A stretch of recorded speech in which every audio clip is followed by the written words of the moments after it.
Hi friends, try and tasty ഫുഡിൻ്റെ പുതിയൊരു വീഡിയോയിലേക്ക് സ്വാഗതം. അപ്പോൾ ഇന്ന് നമ്മൾ റെഡിയാക്കി എടുക്കുന്നത് വെണ്ടയ്ക്ക വെച്ചിട്ടുള്ളൊരു കറിയാണ്. അപ്പോൾ ഞാൻ ഈ ഒരു കറി റെഡിയാക്കി എടുക്കാനായിട്ട് 1 കിലോ വെണ്ടയ്ക്ക എടുത്തിട്ടുണ്ട്.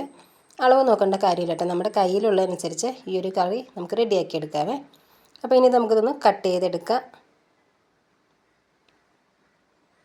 ഇതേപോലെ വേണം കേട്ടോ അരിഞ്ഞെടുക്കാൻ. വട്ടത്തിൽ കുറച്ച് നീളത്തിലായിട്ട് അരിഞ്ഞെടുക്കുക. ഇത് നടുവേ പിളർന്നെടുക്കരുത് കേട്ടോ, ഇതേപോലെ തന്നെ കട്ട് ചെയ്തെടുക്കണം. അപ്പോൾ മുഴുവനായിട്ട് നമുക്കിതൊന്ന് കട്ട് ചെയ്തെടുക്കാം. ഈ ഒരു കറിയിലേക്ക് നമ്മൾ തേങ്ങ ചെറുതായിട്ടൊന്ന് വറുത്തിട്ടാണ് ചേർത്ത് കൊടുക്കുന്നത്. അപ്പോൾ ഞാനൊരു ഉരുളി വെച്ച് കൊടുത്തതിന് ശേഷം അതിലേക്കൊരു 2.5 പിടി തേങ്ങ ചിരകിയതെടുക്കുന്നുണ്ട്. തേങ്ങ വറുക്കുമ്പോഴത്തേക്കും കളറ് മാറിയിട്ട് ആ ഒരു ബ്രൗൺ കളർ ആവേണ്ട ആവശ്യമൊന്നുമില്ല. ചെറിയ രീതിയിൽ ആ ഒരു വെള്ളത്തിൻ്റെ അംശമൊക്കെ ഒന്ന് നമുക്ക് വറ്റിച്ചെടുക്കാൻ വേണ്ടിയിട്ടാണ്. പിന്നെ കുറച്ച് ചുവന്നുള്ളി എടുക്കുക, എരിവിന് ആവശ്യമായിട്ടുള്ള ഉണക്കമുളക്, കുറച്ച് കറിവേപ്പില, ആ ഒരു ഉള്ളി ഒന്ന് കനം കുറച്ചിട്ട് അരിഞ്ഞും കൂടി എടുത്തിട്ടുണ്ട്. പിന്നെ കുറച്ച് വെളുത്തുള്ളി. ഇനി ഇതെല്ലാം നമുക്ക് മിക്സ് ആക്കിയിട്ട് ചെറിയ രീതിയിലൊന്ന് വറുത്തെടുക്കാം.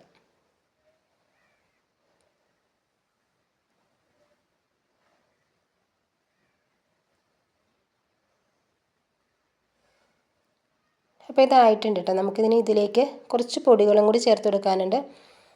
മല്ലിപ്പൊടിയാണ് ചേർത്ത് കൊടുത്തിരിക്കുന്നത്. 2 ടേബിൾ സ്പൂൺ മല്ലിപ്പൊടിയും ഒരു 1/2 ടീസ്പൂണ് മഞ്ഞൾപ്പൊടി ചേർത്ത് കൊടുക്കുക. എന്നിട്ട് ആ പൊടിയുടെ ആ ഒരു പച്ച ചുവയൊക്കെ മാറുന്ന രീതിയിലൊന്ന് മിക്സ് ആക്കി എടുക്കുക കേട്ടോ. അതിനുശേഷം ഇതേപോലെ ഒരു 3 തക്കാളി എടുത്തിട്ടുണ്ട്, മീഡിയം സൈസിലുള്ള 3 തക്കാളി. അതും കൂടി നമുക്കിതിലേക്ക് ചെറിയ കഷ്ണങ്ങളായിട്ടൊന്ന് മുറിച്ചിട്ട് കൊടുക്കുക. നമ്മൾ റെഡിയാക്കി എടുക്കുന്ന ആ ഒരു കറിക്ക് നല്ലൊരു കൊഴുപ്പ് കിട്ടുന്നതിന് വേണ്ടിയിട്ടാണ് തക്കാളി ചേർത്ത് കൊടുക്കുന്നത്. അപ്പോൾ ഈ ഒരു രീതിയിൽ തന്നെ റെഡിയാക്കി എടുത്താൽ മതി. ഒരുപാട് ഇനി ഇത് കുക്കാക്കി എടുക്കണ്ട കേട്ടോ. ആ ഒരു തക്കാളിയൊക്കെ നമുക്ക് ഉടച്ചെടുക്കേണ്ട ആവശ്യമൊന്നുമില്ല. ഈ ഒരു രീതിയിൽ തന്നെ നമുക്ക് മിക്സിയുടെ ജാറിലേക്ക് മാറ്റാം കേട്ടോ. ഈ ഉരുളിയിൽ തന്നെയാണ് നമ്മളിനി കറി റെഡിയാക്കി എടുക്കുന്നത്. അപ്പോൾ നമ്മൾ അരിഞ്ഞു വെച്ചിരിക്കുന്ന ആ ഒരു വെണ്ടയ്ക്ക് ഇതിലേക്ക് ഇട്ട് കൊടുക്കാവേ. അതിനുശേഷം കുറച്ച് വെളിച്ചെണ്ണ ഒഴിച്ചു കൊടുക്കുക.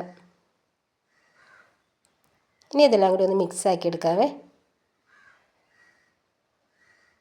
അതിനുശേഷം നമുക്കിതിലേക്കൊരു 1/2 ടീസ്പൂണ് മഞ്ഞൾപ്പൊടി, കുറച്ച് ഉപ്പ് ഇട്ട് കൊടുക്കാം കേട്ടോ. ഉപ്പ് നമുക്ക് നോക്കിയിട്ട് വേണമെങ്കിൽ പിന്നീട് ഇട്ട് കൊടുക്കുക. ആദ്യം ലേശം ഇട്ട് കൊടുത്തൊന്ന് മിക്സ് ആക്കി എടുക്കുക. ഇത് ഒരുപാട് നേരം കുക്ക് ചെയ്യേണ്ട ആവശ്യമൊന്നുമില്ല. 2-3 മിനിറ്റ് ഇതേപോലെ ഒന്ന് വഴറ്റിയെടുത്താൽ മതിയേ.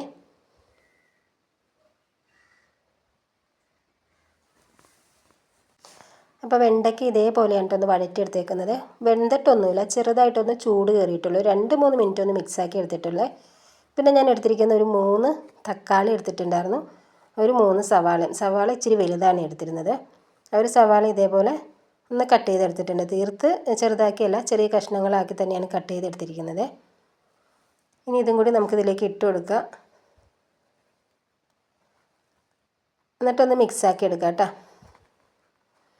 പിന്നെ നമ്മളിതിലേക്ക് എരിവിന് ആവശ്യമായിട്ടുള്ള പച്ചമുളക് ചേർത്ത് കൊടുക്കുക. ഞാനിപ്പോൾ ഒരു 5 പച്ചമുളക് ചേർത്ത് കൊടുത്തിട്ടുണ്ട്. ഒന്ന് മിക്സ് ചെയ്തെടുക്കുക. ഇനി ഇതെല്ലാം നമുക്കൊന്ന് വേവിച്ചെടുക്കണം. വേവിച്ചിട്ടങ്ങ് ഉടച്ചെടുക്കണില്ല. ഈ തക്കാളിയും ആ ഒരു സവാളയും മറ്റേ വെണ്ടയ്ക്കൊക്കെ ഇല്ലേ, അതൊക്കെ നമുക്ക് കടിക്കാൻ പാകത്തിന് കിട്ടണം കേട്ടോ. അതാണ് ഈ കറിയുടെ ടേസ്റ്റ്. അപ്പോൾ നമ്മൾ നേരത്തെ വറുത്ത് വെച്ചിരുന്ന ആ ഒരു തേങ്ങ ആ ഒരു മിക്സിയുടെ ജാറിലേക്ക് ഇട്ട് കൊടുത്തിട്ടുണ്ടായിരുന്നു. ചൂടൊക്കെ മാറിയിട്ടുണ്ട്. ഒരു നെല്ലിക്ക വലിപ്പത്തിലുള്ള വാളംപുളി ചെറിയ ചൂടുവെള്ളത്തിൽ പിഴിഞ്ഞെടുത്തിട്ടുണ്ട്.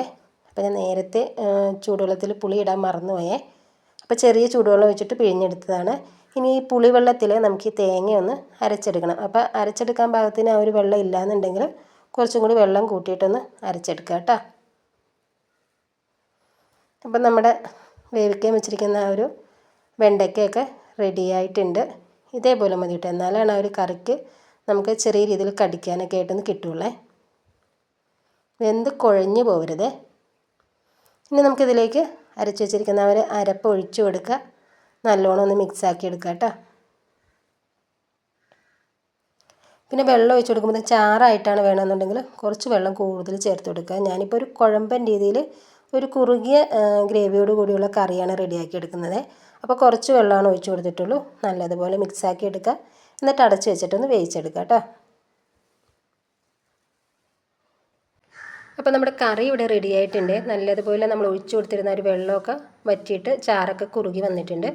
ഈ ഒരു സമയത്ത് ഇത് വെന്തോന്നും കൂടി ഒന്ന് ചെക്ക് ചെയ്ത് നോക്കാവേ. ഇനി ഇതിലേക്ക് ഞാനൊരു ലേശം ശർക്കര പൊടിയും കൂടി ചേർത്ത് കൊടുക്കുന്നുണ്ട്. ചെറിയൊരു അളവിൽ ചേർത്ത് കൊടുക്കുക. ഈ നമ്മുടെ ഒരു കറിക്ക് എരിവും പുളിയും മധുരവും ഒക്കെ ആയിട്ട് നല്ല അടിപൊളി ടേസ്റ്റുള്ളൊരു കറിയാണ്. അപ്പോൾ ഞാൻ ഇതിലേക്ക് ചേർത്ത് കൊടുത്തത് ഒരു ടീസ്പൂണ് ശർക്കര പൊടിയാണ്. ഞാൻ ഫ്ലെയിം ഓഫ് ചെയ്തിട്ടുണ്ട്. ഇനി നമുക്കിതൊന്ന് താളിച്ചും കൂടി എടുക്കാം. അപ്പോൾ താളിപ്പ് റെഡിയാക്കുന്നതിനായിട്ട് ഞാൻ കുറച്ച് വെളിച്ചെണ്ണ ഒഴിച്ച് കൊടുത്തിട്ട് കടുകും ചുവന്ന മുളകും കറിവേപ്പിലും കൂടി ഇട്ട് കൊടുത്തിട്ട് മൂപ്പിച്ചെടുത്തിരുന്നതാണ്. ഒരു താളിപ്പ് ഒഴിച്ച് കൊടുത്തിട്ട് ഒന്ന് മിക്സാക്കി എടുത്തിട്ടുണ്ട്. നമ്മുടെ കറി റെഡിയാണ്. അപ്പോൾ നല്ല അടിപൊളിയായിട്ട് റെഡിയാക്കി എടുത്തിരിക്കുന്ന ഒരു വെണ്ടയ്ക്ക കറിയുടെ വീഡിയോ നിങ്ങൾക്ക് ഇഷ്ടപ്പെട്ടിട്ടുണ്ടെങ്കിൽ ഉറപ്പായിട്ടും ഒന്ന് സബ്സ്ക്രൈബ് ചെയ്ത് തരിക കേട്ടോ. കൂടെ നിങ്ങളുടെ ഫ്രണ്ട്സിനും ഫാമിലിക്കൊക്കെ ഒന്ന് ഷെയർ ചെയ്യുകയും ഇതിൻ്റെ അഭിപ്രായങ്ങൾ എന്താണെങ്കിലും അറിയിക്കുകയൊക്കെ ചെയ്യണേ.